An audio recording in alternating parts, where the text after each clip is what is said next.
క్షణకాల దర్శన భాగ్యం. కంచి పరమాచార్యులు క్షణకాల దర్శన భాగ్యం కనీసం దూరం నుండి అయినా పొందగలిగే రోజు కోసం నేను ఎంతగానో ఎదురు చూశాను. చివరికి 1963 ఆ రోజు రానే వచ్చింది. అప్పుడు నేను సెలవులకని మదురైలో ఉన్నాను. నగరానికి వెలుపల ఉన్న నారాయణపురంలో మహాస్వామి వారు మకాం చేస్తున్నారు. జూలైలో ఒకరోజు ఉదయం అవకాశం కోసం మఠానికి వెళ్ళాను. విజిటింగ్ కార్డుపై నా స్థానిక చిరునామా వ్రాసి స్వామివారి అంతేవాసులకు ఒకరికి ఇవ్వగా వారు వెంటనే దాన్ని స్వామివారి దృష్టికి తీసుకుని వెళ్ళారు. ప్రతిక్రియ లేదు. ఎంతసేపైనా వేచి ఉండడానికి సిద్ధపడి ఒక మూలను కూర్చున్నాను. కొన్ని గంటల తర్వాత గోపూజ చేయడానికి స్వామివారు బయటికి వచ్చారు.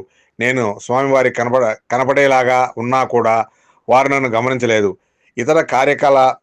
ఇతర కార్యక్రమాలకు సమయం కావడంతో స్వామివారు వారి గదికి వెళ్ళిపోయారు. గంటలు గడుస్తున్నాయి, కానీ రాత్రి 7 గంటలైనా స్వామివారి నుండి ఎటువంటి సమాధానం లేదు.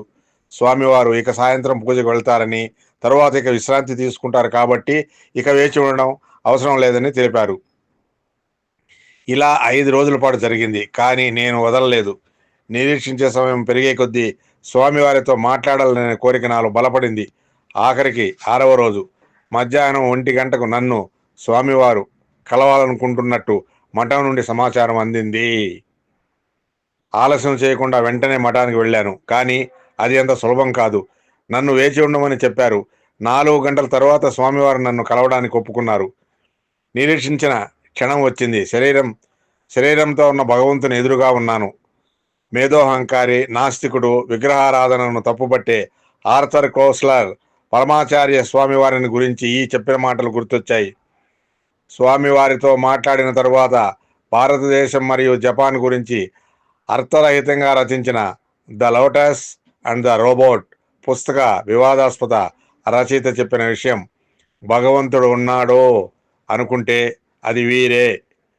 దేవతల కాంస్య విగ్రహాలలో కనపడే అద్భుతమైన ఆ చిరునవ్వుతో నన్ను ఆహ్వానించడం, ఆ చిరునవ్వు గురించి కోస్లర్ చెప్పినట్టు జెసస్ ఎప్పుడైనా కనుక నవ్వు ఉంటే ఈ గొప్ప హిందూ సన్యాసిలాగా నవ్వి ఉండేవాడేమో. పరమాచార్య స్వామివారే సంభాషణ మొదలుపెట్టారు. ఎక్కువసేపు ఎదురు చూశానేమో. కేవలం నీ విశ్వాసాన్ని పరీక్షిస్తున్నాను. ఇప్పుడు హాయిగా ఉండు. నీవు నా గురించి అడిగే ముందు నేను నీ గురించి అడగాలి.